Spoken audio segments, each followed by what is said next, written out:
Welcome to Meet the Press Now. I'm Kristen Welker in Washington, where President Trump is doubling down on his economic agenda and facing a rough stretch of souring poll numbers as he urges voters to blame his predecessor. It comes amid a potential bright spot for the administration, with the Labor Department reporting today that inflation fell to 2.7% in November. That's lower than expected.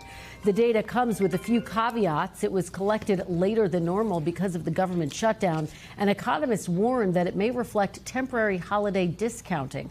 Still, Wall Street liked the news, ending the day in the green after several days in the red. It comes after President Trump delivered a combative and fiery primetime address to the nation last night, repeatedly blaming former President Biden for what he called the, quote, mess he inherited, while defending his economic policies with some over-the-top rhetoric and, at times, outright falsehoods.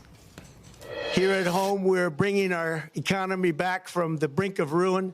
The last administration and their allies in Congress looted our Treasury for trillions of dollars, driving up prices and everything at levels never seen before. I am bringing those high prices down and bringing them down very fast. Democrat politicians also sent the cost of groceries soaring, but we are solving that too. The president also vowing that the economy is poised for an historic boom, even as new polling shows most Americans do not share that optimism. 61%, nearly two-thirds, say the economy is not working well for them. That's according to an NPR PBS News Marist College poll. And a majority of Americans, 59%, say President Trump is responsible for the state of the economy, according to a new Quinnipiac University poll. Today, National Economic Council Director Kevin Hassett acknowledging that this is Donald Trump's economy, while urging patience on concerns about affordability. We're making progress, the American people are making progress, but in some places the hole that's been dug is a really deep hole and it's going to take a while to get out. And so at what point does it become the Trump economy? Well, it's a Trump economy now. Our policies are changing people's lives, but when are we going to be able to point to numbers and say that we fixed the problem, we filled the hole that Biden dug? You know, that'll depend on what things. All of this comes as 22 million Americans are poised to face rising health insurance premiums starting in just days. With the House passing a narrow Republican-backed health care bill late yesterday that does not include an extension of subsidies to keep prices from soaring. President Trump last night also playing defense on the issue, again casting the blame on his rivals. I'm also taking on the gigantic health insurance companies that have gotten rich on billions of dollars of money that should go directly to the people. The money should go to the people. The current Unaffordable Care Act was created to make insurance companies rich.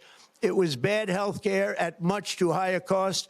And you see that now in the steep increase in premiums being demanded by the Democrats, and they are demanding those increases, and it's their fault. It is not the Republicans' fault. It's the Democrats' fault. NBC News senior White House correspondent Gabe Gutierrez starts us off today, along with NBC News chief Capitol Hill correspondent Ryan Nobles, NBC News senior business correspondent Christine Romans, and NBC News senior national political reporter Jonathan Allen, who is in Phoenix for us, covering the Turning Point USA conference. Thanks to all of you for starting us off. Gabe, let me start with you over at the White House. You heard Kevin Hassett there say that this is, in fact, President Trump's economy.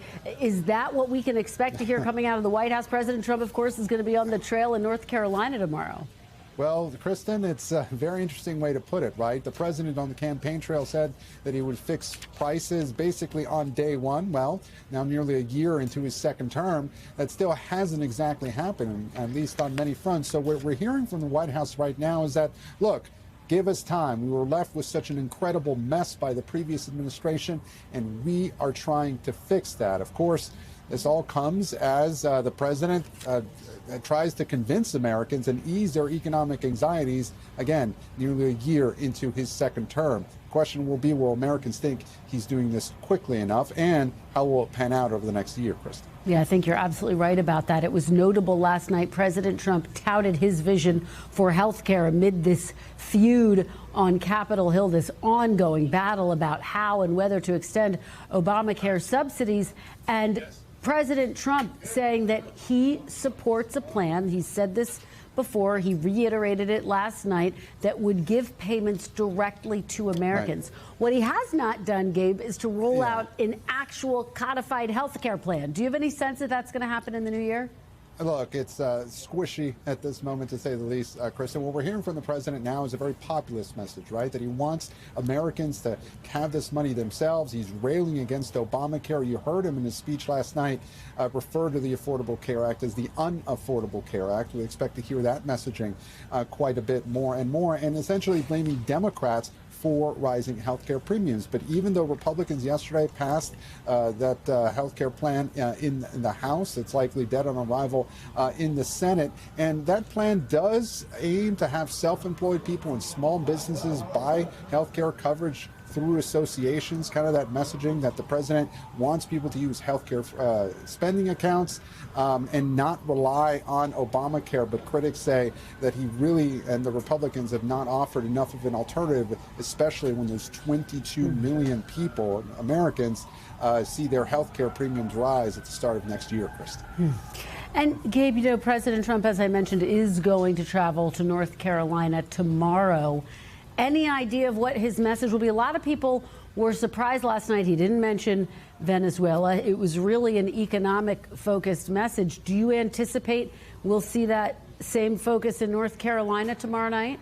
Well, look, his speech last night, Kristen, you watched it along with me. It did seem like a campaign speech in many ways, but on fast forward. He was really trying to tick through his greatest hits, and it did seem to be a very focused message on the economy. With when the president travels, he may be trying to focus on the economy, but the president, once he gets in front of the crowd, not in the White House reading from a teleprompter the whole time, he tends to get off script. But we do expect him to focus on the economy. A big question will be in the coming weeks and months is how he tries to sell his economic agenda.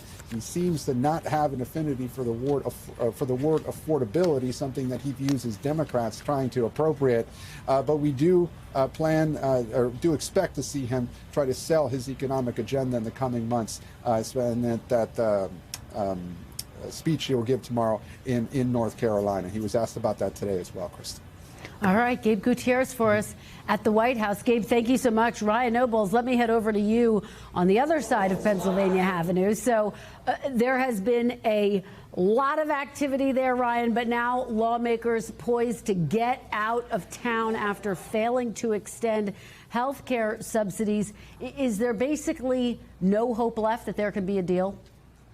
No, it's over, Kristen. We saw the jailbreak here in the House of Representatives about an hour ago, where they headed down the Capitol steps and it's rushed as quickly as they could to the Washington, D.C. area airports to rush back to their districts to celebrate the Christmas holiday. There's just no scenario in which those premium subsidies are going to be extended beyond December 31st. So this is going to be a reality for 22 million Americans. They're going to have to deal with the consequences of this inaction by Congress. I think the question now, Kristen, is will there be some action quickly when they return after the new year? And I think that remains an open question. Absolutely. And I guess the other big question is, how is this going to play in the midterms? Democrats are already poised to put this issue front and center. Now, of course, their messaging around it will depend on whether or not they can actually get a deal in the new year. How do you see this playing out, Ryan? You know, I do think it's interesting, Kristen. As this all played out yesterday, there was a degree of optimism from the moderates in both the House and Senate that perhaps they've created a vehicle to come up with some sort of deal in the early part of 2026. And that vehicle was the discharge petition, which was signed by 218 members, 4 Republicans breaking ranks with Speaker Johnson to force a vote on the floor for a 3-year extension of those Affordable Care Act subsidies. Now, no one believes that the Senate will just pass that bill and the subsidies will be extended for 3 years. But I was there as a group of moderate Republicans and Democrats from both the House and Senate huddled after that discharge petition ripened, and they were having a substantive conversation about using that vehicle to then come up with a more broad-based plan, one that would create reforms to those subsidies, perhaps put income caps attached to those subsidies, and then also have a broader conversation about health care in general. I think there is a feeling that perhaps something in that vein waning could get the votes necessary in both the House and Senate to have substantive health care reform. But as we've seen time and time again, since the Affordable Care Act was passed way back in 2017, there are always hiccups when it comes to health care reform. It is a complicated and complex topic with a wide range of opinions on how to make it better. So while there's optimism, I would say there's no guarantee that something's actually going to come together, Kristen. So, Ryan, let me just ask you a quick follow-up, because there's been a lot of focus on House Speaker Mike Johnson, how he navigated this health care battle. And of course, it's ending, as you say, at the end of the year with 4 moderate Republicans breaking to sign on to this discharge petition, coming on the heels of that discharge petition over the Jeffrey Epstein files. Yeah. Is this a major setback for the House Speaker? How's it playing? I don't see how you could interpret it as anything but. There was a reason that Mike Johnson was very much opposed to using the discharge petition as a way to get the Epstein files to be released. It wasn't necessarily about the Epstein files specifically, even though he was very much opposed to that path, but it was about the discharge petition itself, because it opens up the floodgates now. It is now a green light for any erstwhile Republicans who are upset with something that leadership is doing. If they can come up with something that can get every single Democrat on board, they don't need leadership anymore to get something passed. And we've seen it now with the ACA subsidies extension. We're going to see it with Russia sanctions. So there's a discharge petition that just got its 218th signature today for a Russia sanctions bill. It could happen with stock trading, preventing members of Congress from trading stocks. And so this is something where, in many ways, Speaker Johnson's going to lose control of the narrative here. He's not going to be able to pick and choose which pieces of legislation get to the floor. He is insistent, Kristen, that he hasn't lost control, but I think the facts right now are telling a much different story. All right, Ryan Nobles, you're going to have a busy start to your new year. Ryan, thank you so much. Really appreciate it. Christine Romans, let me head over to you. We did get a new inflation report today. Walk us through what the top takeaways are and the fact that it was lower than expected, right? Yeah, it was lower than expected, 2.7% the inflation rate. And that's really notable because we didn't get a reading for October. We've been flying blind here because of the government shutdown. So this number really surprising a lot of economists. In fact, at Wells Fargo, the team of economists there said, take this number with the entire shaker of salt. Not just a grain of salt, because we don't really know that the government was able to get all the pieces together that they need to give us a clear picture, especially since we had nothing in October. So I think that's the important takeaway. It shows prices are still rising, but not rising as briskly as they had been in the past couple of months. And you can see the gap there on that chart. Really rare, Kristen, to have a gap in official economic statistics from the government. It just shows you how deep and damaging that government shutdown was. Yeah, no doubt. It was notable in the president's speech last night. He said that he has brought down prices. Certainly some prices have come down, but others have gone up. What is the fact check here on this idea about prices coming down? So the president conflates often the inflation rate and prices. The inflation rate is still rising, right? The inflation rate is 2.7%. That means prices are rising. They're just not rising as quickly. He talked about egg prices, and he said he's bringing down egg prices. Well, egg prices hit a record high on his watch in March of this year, and now they have been coming off those worst levels. Gas prices are declining year over year. And the president takes credit for that as well. That is one place where I have seen prices falling, but prices are still rising. That's what happens in an economy. In a healthy economy, inflation is about 2%. You can see 2.7% was a relief today. You can see how much higher this inflation rate still is than that 2% healthy economy kind of rate. And just one, I guess, armchair quarterback day after fact checking, he said he inherited this disaster from the Biden administration. At the end of the Biden administration, the inflation rate was 3%, which is exactly what it was before the government shut down here. So essentially, there have been a lot of progress made on inflation, and now we've sort of seen a stall there. The president really trying to manifest that prices are coming down, to tell people to feel better about things. The White House keeps saying wages are rising faster than inflation. That is true. But I tell you, when I talk to people, I was in an Aldi supermarket parking lot yesterday talking to people. When I say, but your wages are rising faster than inflation, the eye rolls are pretty ubiquitous. People don't feel like they have more money. It's all about what people feel. All right, Exactly. Christine Romans, thank you so much, as always, for breaking down these complicated figures for us. Jonathan, let me turn to you. You were there at the Turning Point USA conference. What are you hearing? What did Trump supporters say about what they heard last night and how they feel about the economy? Hi, Kristen. I'm at America Fest, which is the first annual conference of Charlie Kirk's group, Turning Point USA, since his assassination. We have been talking to people about the economy, about what President Trump said last night. Here's the thing. This is a group of important MAGA influencers and activists, and they are not abandoning the president. There are different views on the state of the economy right now, according to the people that we talk to, but none of them are blaming President Trump. Let's listen to a little bit of sound from the folks we talked to today. Are there things where you're looking at where you say the price of this is too high, or that it's getting harder to stay ahead, keep ahead, get ahead? I'm not having too much problem with that. I mean, obviously, during previous 4 or 5 years, prices escalated a lot on food and housing and everything else. But here lately, it seems like to me prices are coming down. You feel like things are too costly these days? The cost of living is too much? I mean, you always have inflation. You always have that. Just go to work every day and provide for my family the best I can. Is that getting harder or easier? I think it's been easier in the last year, but it's always a struggle, just like anything else. I think the Biden administration really didn't set us up very well for those 4 years, and Trump is doing the best that he can coming back. I think that this year is going to be a turning point. I think it's going to take about a year for us to see some of the prices. Kristen, I also talked to 2 young women in a conversation who are professionals, meaning they are in professional industries, and they said that the best indication they had of the economy right now is that they had both moved back in with their parents after getting jobs, after school, did not feel like they could afford to live on their own, either with rent or mortgages. So definitely some concerns about where the economy is, but again, these folks here are not blaming President Trump.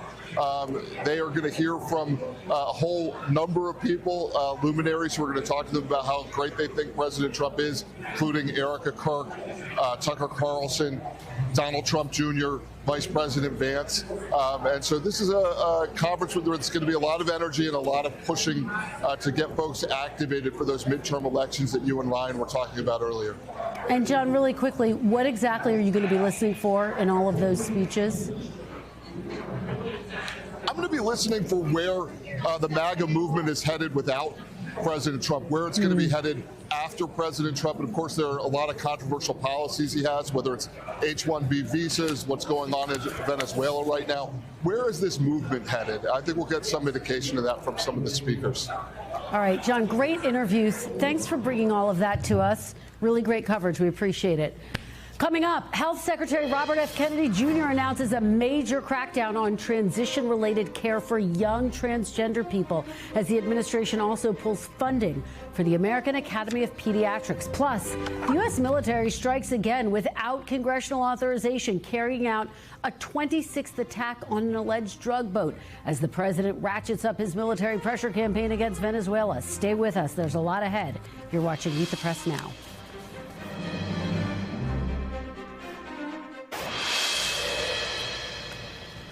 Welcome back. Today, the Department of Health and Human Services announced it would begin taking steps aimed at ending transition-related care for transgender minors nationwide. One of those steps, prohibiting hospitals who participate in Medicare or Medicaid from providing puberty blockers, hormone therapy, and surgeries to minors. Today's moves come as the Trump administration has aggressively pursued restrictions against transgender care, and after the House passed a bill to criminalize gender-affirming care for minors last night.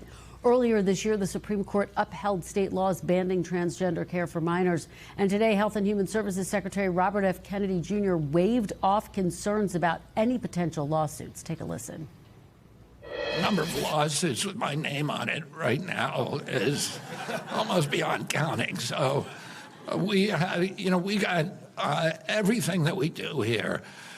We have excellent general counsel We know what we did. What we're doing is legal.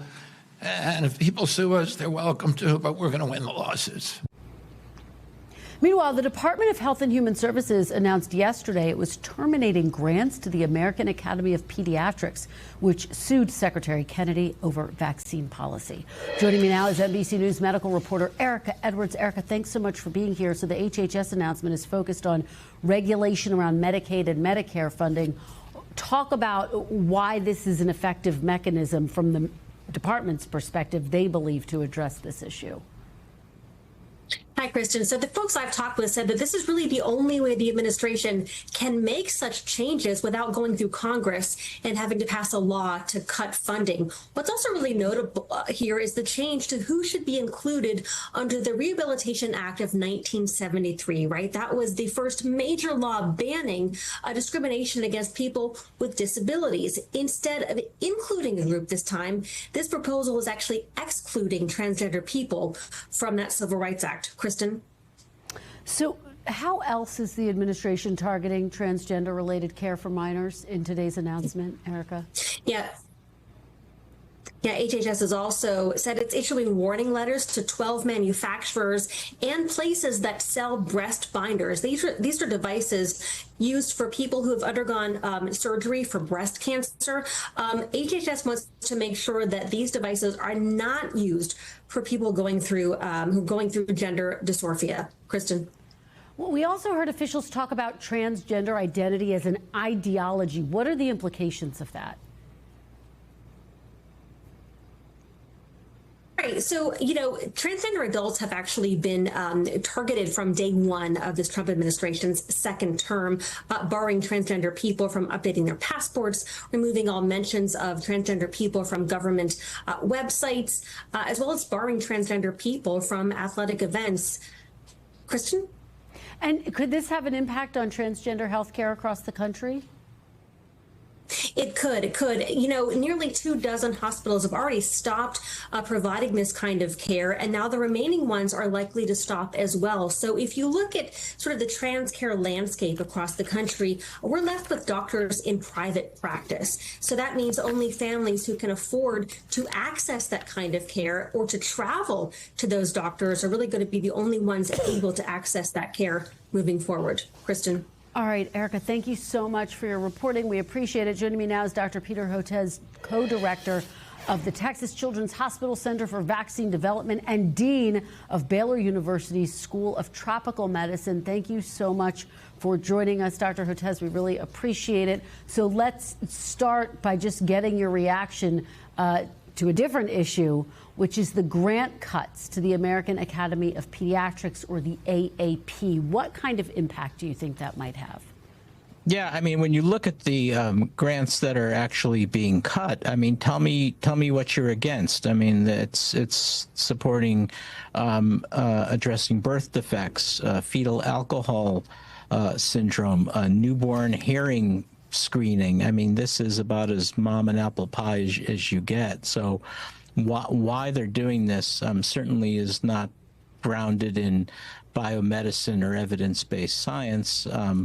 There's clearly another agenda there, and this is part of a greater erosion that we're seeing in maternal and child health. I mean, their foot in the door was around vaccines, and every week they come out with a new zinger that, again, is not based in science, that is seeking to tear down our national vaccine ecosystem. And now measles has come back, and whooping cough, pertussis has come back, and the others will follow. And so, when you look at what's being done here, it's not any individual one thing.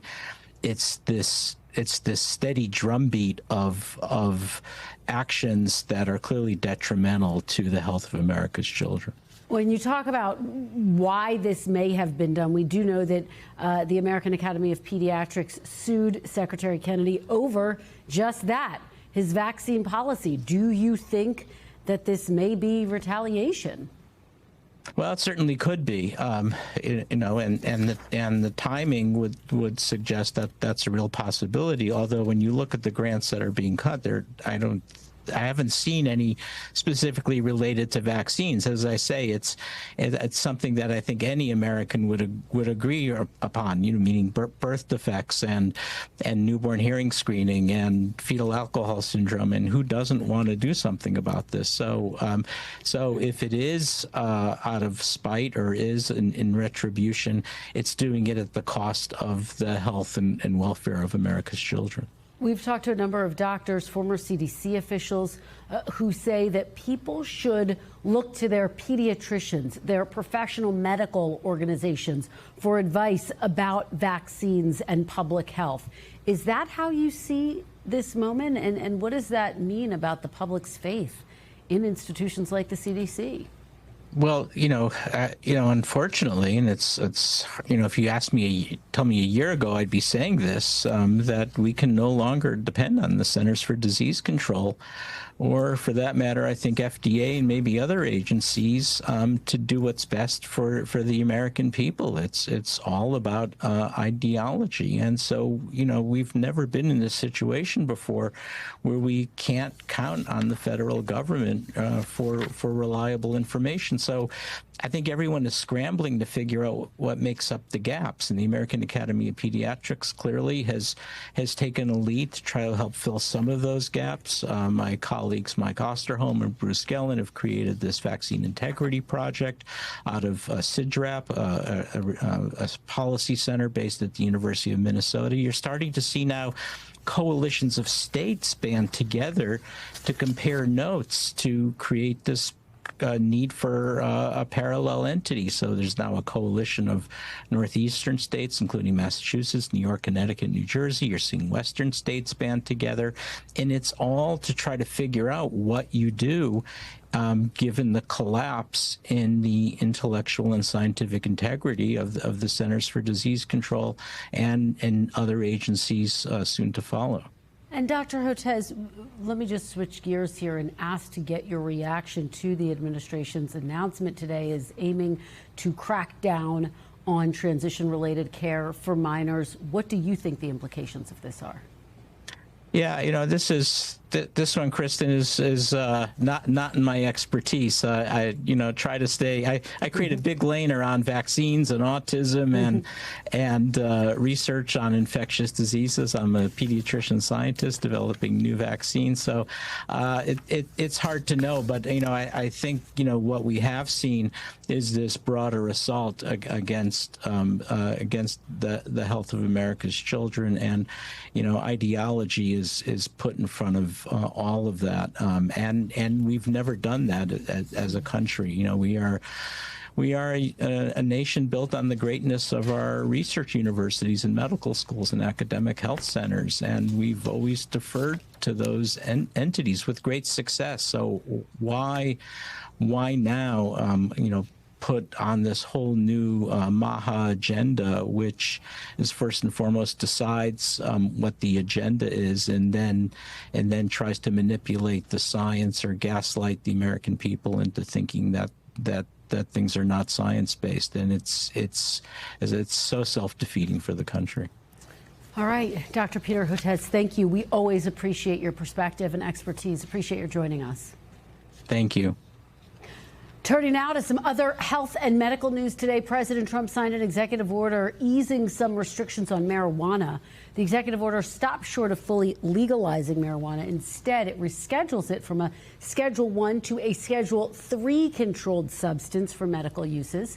Here's some of what the president said during that signing event today.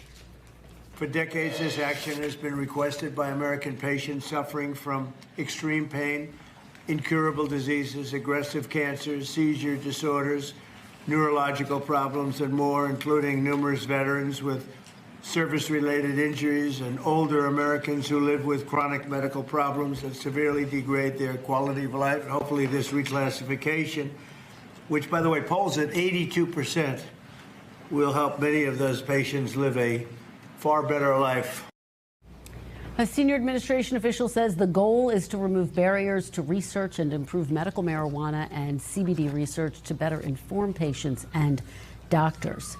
We want to take a turn now. We are following breaking news in the investigation into last weekend's deadly shooting at Brown University. 3 senior law enforcement officials now confirming to NBC News that a person of interest has been identified. This significant development comes as 4 senior law enforcement officials also confirmed to NBC News that police are looking into whether the deadly shooting of an MIT professor in the Boston area is connected to the attack at Brown in Providence. That professor was shot and killed in his home in Brookline Monday night.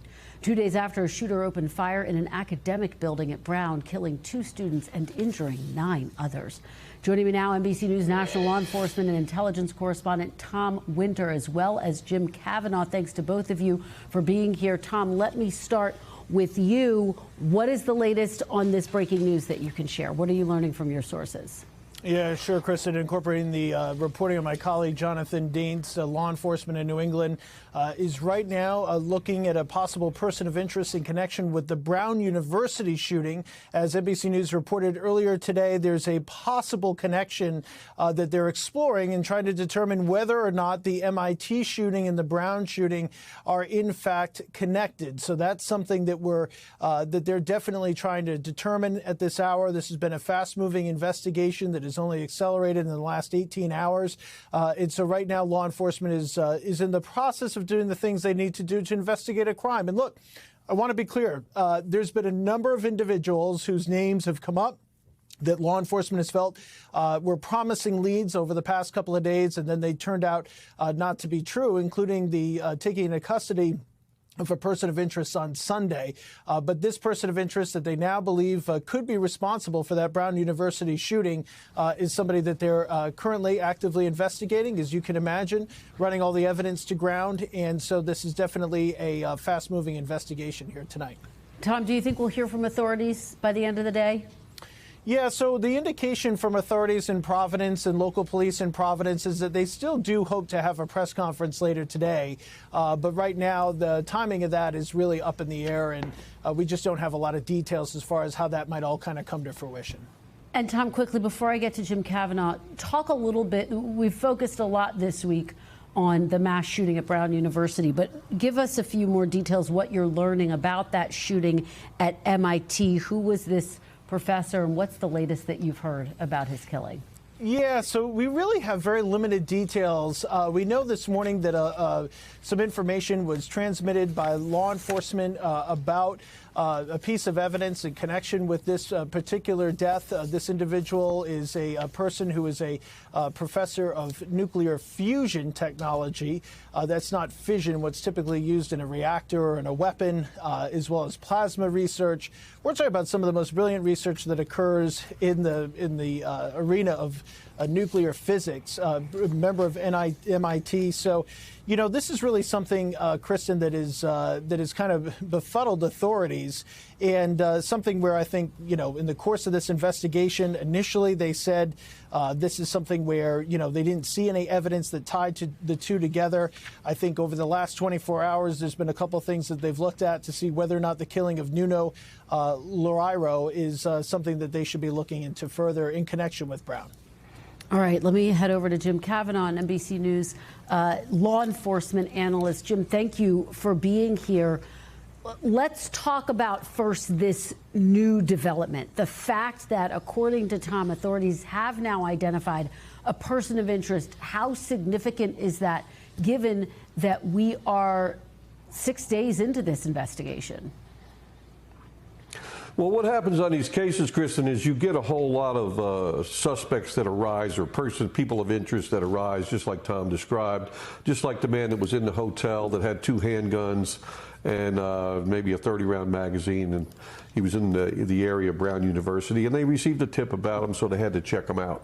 So you get a lot of people like that, and a couple of things match, 2 or 3 things match, and you got to look at it. And what they did there was most likely compared the firearms identification evidence. In other words, they looked at the lands and grooves, marks on the bullets from the victims, and compared that to the gun of the man in the hotel. And also, you know, ask him where he was when the murder happened. If he said he was at the motel, they can pull that video, and also they can look at his cell phone and see he was at the motel. So you can eliminate him. He wasn't there. It's not his gun. And he wasn't at the university at the time of the killing. That's how you eliminate them. So other people come up. Now we're talking about a person of interest maybe in the MIT case. As soon as the MIT case happened, there's no doubt that the detectives in Massachusetts were in touch with and maybe physically drove down to the Providence command post to discuss any possible connection. That would be normal police procedure. Now, could the caliber of the bullet been the same that was used on the MIT professor? We don't know, but if it was, the first thing they would do is compare that ballistically and see if there was a match. So that would be a very early thing they'd want to do. And secondly, is there video in the MIT case? We don't know that yet, Kristen, so they'd want to look at the video. And if the video looks like the guy in brown, that's something they want to follow. So they could not be connected at all, but the connections we can all see is proximity geographically, 50 miles apart, university connections, we can see that, and death by gunshot, we can see that. But one's a mass shooting, and one's a murder of an individual in his home, not in the university. So there's some differences too.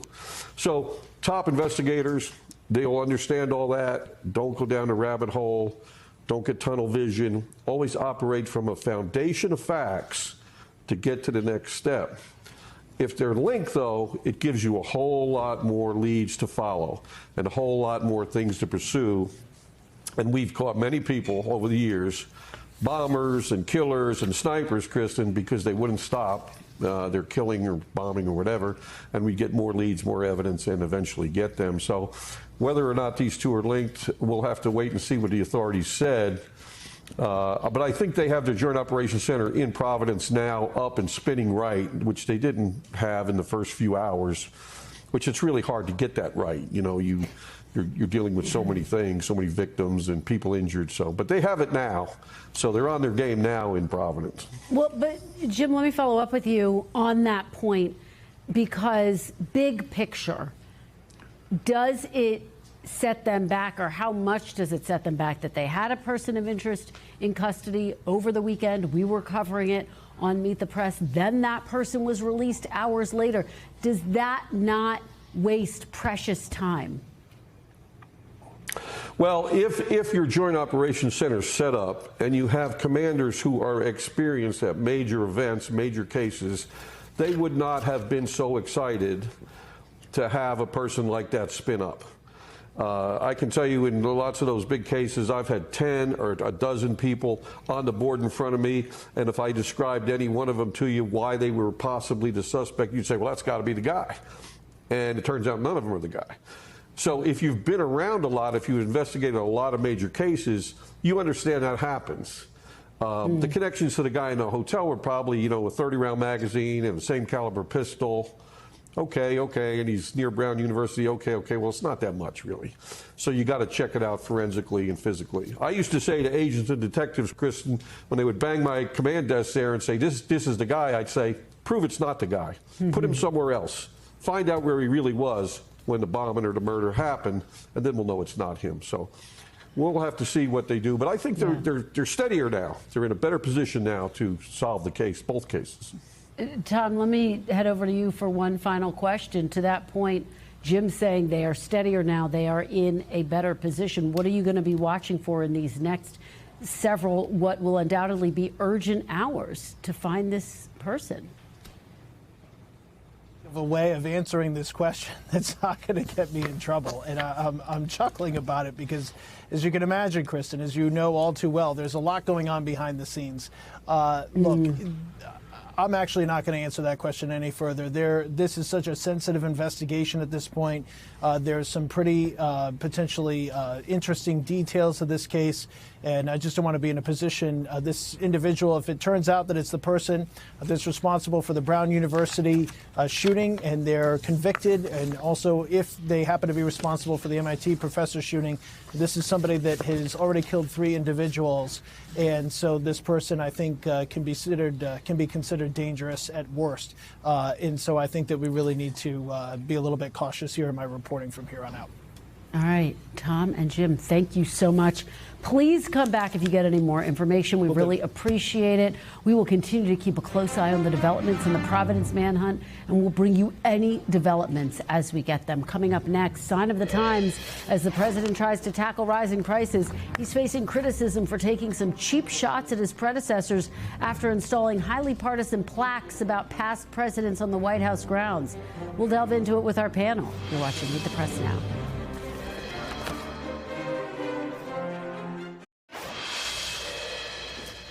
Welcome back. With the Republican Party already largely remade in his image, President Trump has recently turned his attention to making his mark on Washington itself. Today, the White House announcing that President Trump's name will join John F. Kennedy's on D.C.'s Performing Arts Center. President Trump reacting to that news. I was surprised by it. I was honored by it. You know, we're saving the building. We saved the building. The building was in such bad shape, both physically, financially, and every other way, and now it's very solid, very strong. It comes after he put his name on the Institute of Peace earlier this month and adorning buildings in the city with his face. And then there's the White House, of course, replacing the East Wing with a massive ballroom, which is currently under instruction, and installing a presidential walk of fame that he's used to make fun and criticize his predecessors, most recently with the addition of plaques detailing President Trump's version of their accomplishments, some written in the same style of his social media posts. Those plaques drawing criticism from some of his fellow Republicans. I don't think that's going to move the ball for us. We need to focus on, fixing people's problems. And the more we can focus on that, the better. They were the country's presidents. Let's not have President Trump trying to redefine the contributions or lack of contributions of each. That's inappropriate. Joining me now is our panel, Sabrina Rodriguez, national political reporter at The Washington Post, John McCarthy, former senior advisor to President Biden, and Rob Bluey, president and executive editor of The Daily Signal. Thanks to all of you for being here. Sabrina, let me start with you. What do you make of President Trump's focus on renaming the Kennedy Center and that walk of presidents past where he's, put his own mark on what he thinks their legacy should be? I think one of the things is this is very Trump. This is very typical of Trump. I think this is an opportunity for him to troll Democrats, to kind of troll his biggest critics online, folks in Washington who disapprove of his presidency. We've seen since the beginning of his second term him trying to find these opportunities to really taunt Democrats, find moments that people are going to get fired up and upset about.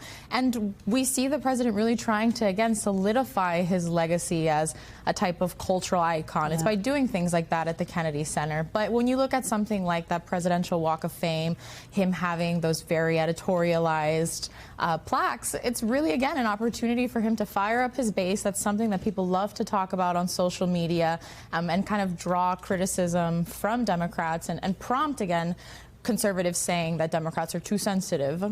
Well, and John, pick up on that point. I mean, part of it, undoubtedly an attempt to troll Democrats, as you say, Sabrina. Do you think part of it is the president seeking some cultural acceptance as well? Perhaps. I mean, I would agree with the premise. I mean, Democrats should, get a little bit tougher here and there. But the point really here is, why is Donald Trump doing this, right? And I agree with the premise that he does want to be a cultural icon. But let's not forget about the politics here, right? Donald Trump's approval numbers are down, and those numbers are being driven down by Republicans who are actually saying that he's weak on the economy. And if you're looking at what's happening on Capitol Hill this week, which is what I'm paying attention to, you're seeing members who are defecting to, go over with the Democrats on the issues of affordability. We're expecting to see some pretty strong numbers of Republicans who aren't going to be running again because they know that their districts are too tough. This is a hard thing. So Donald Trump needs to rev up his base, and he's going to sit and play the greatest hits because he knows that they work with them. Rob, I thought that Senator Lindsey Graham's point was an interesting one, which is what we're hearing from Republicans, not just about this issue, but on a range of issues, which let's stay focused on voters' number one concern, which is the economy. What are Republicans saying about that idea? Yes, I agree with what they have both said in terms of why Trump is doing this, but I also think that you're right. Not only do they have to talk about those issues of economic concern to the American people, they have to pay particular attention to what those independent voters who broke for President Trump in 2024 will do in the midterm elections. That could make or break what he does in the latter 2 years of his term. And today, of all days, when we're all talking about the plaques and the Kennedy Center, we've got great economic news. Inflation, dropped 2.7%. Those are the types of things that I think Republicans should be talking about right now. Sabrina, to that point, Republicans are going to need independent voters if they want to hold on to Congress in the midterms. Does something like putting up those plaques risk alienating voters who may have voted for some of those presidents? Absolutely. I mean, one of the things that we've seen Republican strategists say, privately and publicly since the November election and since sort of seeing the string of losses that Republicans have faced in some of the elections this year is saying, okay, heading into the midterms, the president needs to be talking about what he's doing to help people's bottom line. What is he doing? The economic promises that he made on the campaign trail. What are the things that he's doing that are going to help elect Republicans, help preserve the Republican majorities in Congress? So things like this, again, to the point of kind of revving up the base, revving up the MAGA base, yes, that succeeds in doing that. But for those folks who are saying, wait a minute, I don't see the things that he promised actually coming to fruition in terms of inflation, in terms to how they feel about the outlook of the economy, this doesn't address that. And I think a lot of Republicans, again, privately and publicly, are saying we want to hear more of that in the new year and a little less of the cultural conversation. Well, speaking of what we might hear in the new year, we got a glimpse of that, Rob, last night when the president addressed the nation in his primetime address. What did you make of what we heard, his message on the economy? Some thought it was overly combative or overly rushed. Did you think he struck the right tone, and do you want to hear more of it? I do want to hear more from President Trump on the economy. I think, Kristen, we know from the One Big Beautiful Bill, which he's now redubbed the Working Families Tax Cut, there are a lot of things that we can look forward to in the first couple of quarters of 2026. Just this week, J.P. Morgan said that Americans will see much bigger tax returns this year as a result of the policies that Republicans passed through Congress. President Trump needs to be reminding them that he was the one that insisted that that bill get done by July 4th so that they would start to see some of the economic benefits in 2026. Tom, what did you make of the speech, the warrior dividend that he's going to give to troops over the holidays? Yeah, I mean, if you want to talk about playing the hits, I mean, that speech was surely it. I mean, we were a lock her up and build a wall away from basically his 2016 stump speech. And, I just don't think voters are buying it. Donald Trump, if he's going to have a successful rest of his administration, he needs to convince voters that he cares about the economy. Putting up plaques, renaming Kennedy centers, renaming bodies of water doesn't do any of that. So I don't think it moved the dial with the audience that he needs to convince. Sabrina, pick up on that point, because the economy messaging that we're hearing from the president is extraordinary, because in some ways it does echo what we heard from former President Biden when he was running for re-election, which was basically, trust me, the economy is better than you think it is. Is that going to work? And did you hear any tweak to that messaging overnight? I mean, I think the fact that we're hearing him talk about the economy is a pivot from in recent months. I think that was one of the chief criticisms that the president faced right after the election, was the fact about him, how he was not talking about affordability. Now we see him talking a little bit about the economy, but it's going to be interesting to see him going out to the campaign trail. For example, seeing him tomorrow, he'll be in North Carolina, focused on a message of the economy. We've seen in some of his recent stops, he'll start with a message of the economy, but then it turns into a conversation about Venezuela. It turns into a conversation about him criticizing Democrats, or him really focusing on the old hits and kind of going back to Biden. The reality is that heading to the midterms, him talking about Biden or blaming Biden is going to become weaker and weaker the more time that he is president. Rob, a big part of the discussion about the economy is the discussion and the battle over health care on Capitol Hill. Lawmakers leaving town without reaching an agreement to extend Obamacare subsidies. So 22 million Americans are going to have their premium spike. Even if there is an agreement reached in the new year, could this hurt Republicans politically heading into the midterms? Because you know what Democrats are going to do. They're going to use it as a messaging. Sure, and November's a long time in politics, so yes. I think maybe it will. It might not, though. I think one of the things that Republicans on Capitol Hill need to do, they have an opportunity to use budget reconciliation, which importantly will require just a simple majority in the Senate to do something on health care. I'd like to see something big on health care. Republicans have been talking about it for a long time. Let's see them actually get something done and put more money in the hands of the American people. John, how do you see the health care battle playing out, given that Congress recessed for their holiday without reaching an agreement? I mean, could that backfire on Democrats as well? Well, you've seen Democratic leaders like Pete Aguilar. You've seen the largest ideological coalition in the Congress, the New Dems for Democrats, come out and say that they're open to negotiating in good faith on health care with Republicans.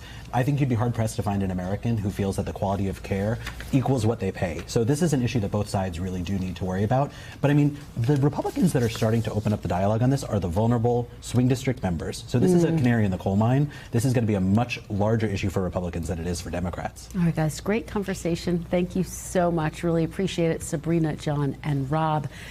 Really appreciate it. Turning now to another piece of the president's primetime address. Last night, he announced U.S. service members will receive a bonus. I just referenced that.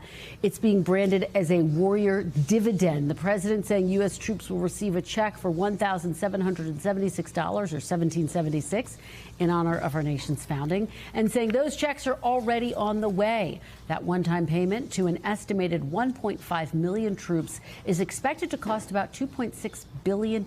Joining me now is NBC News senior national correspondent Courtney Cubie. Court, what else do we know about these warrior dividends that are going out? Where's this money coming from? Yeah, that's the big question. So we know it came in part from the quote, big, beautiful bill. As we saw, remember when during the government shutdown, the government was able to keep paying active duty service members by also taking money from there. It appears in this case, this is actually money that was already planned to be used for base housing allowance. So to supplement the cost of living in various areas that active duty troops get all over the world. This was money that they were already supposed to get for that. It's now just being given to them in this lump sum tax-free way, Kristen. So, you know, it's interesting, Court. You and I spent a lot of the day trying to report out what exactly was the president going to say on Venezuela. Would he address the topic? Would he not? He wound up not raising it, despite the fact that there's been this escalation with Venezuela. And in response to the U.S. blockade, Venezuelan President Maduro ordered his Navy to escort ships carrying oil. So talk about where we are in this, Court. And we're already seeing that happen in real time. Venezuelan Navy is already starting to escort tankers as they're leaving Venezuela. So, of course, at some point they could encounter what is this huge U.S. military buildup in the region that includes a dozen U.S. Navy ships, aircraft, personnel who have spread throughout the region, not far from Venezuela, not far from Venezuelan waters. We're seeing U.S. aircraft fly right up to the border of Venezuelan airspace on a near daily basis right now. So the question is, what could happen here if, in fact, there is some sort of an encounter? And that's what everyone is waiting to see. But you're right, we were expecting to hear something about Venezuela last night, perhaps about President Trump's talk on social media about a naval blockade, but instead we didn't get a real mention of it or any additional information about this naval blockade or the way forward for the U.S. military in the region. Courtney, the messaging around this has been somewhat complicated because President Trump yesterday, prior to his primetime address, talked about the fact that this naval blockade was about seizing oil from Venezuela, when initially this entire escalation, he said, was about stopping drugs from entering the United States. So talk a little bit about the mixed messaging we're hearing coming both from the president and the Pentagon. And it's not just the drugs and now the oil. We've also been hearing from officials all along that there is a goal here to get Nicolas Maduro, the leader in Venezuela, to step down, and officials telling us they're hoping that they can do it without actually putting any U.S. boots on the ground inside Venezuela. But at this point, obviously, that still has not happened. So we now have these three different, very different reasons that we get from U.S. officials in the Trump administration for why they are continuing the strikes on boats. We saw another one yesterday, why they've maintained this massive military presence in the region. And now we have another reason for why, according to President Trump, they are now going to stop tankers that are sanctioned or any kind of an OFAC list here. The real question, though, Kristen, we've only seen one tanker so far.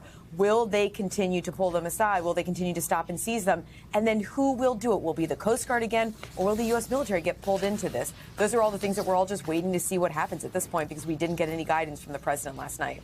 All right, well, we know that you're going to track it very closely. Courtney Kube, thank you so much. Really appreciate it. And that does it for us today. We are back tomorrow with more Meet the Press Now. There is much more ahead on NBC News Now. We thank you for watching, and remember, stay updated on breaking news and top stories on the NBC News app or watch live on our YouTube channel.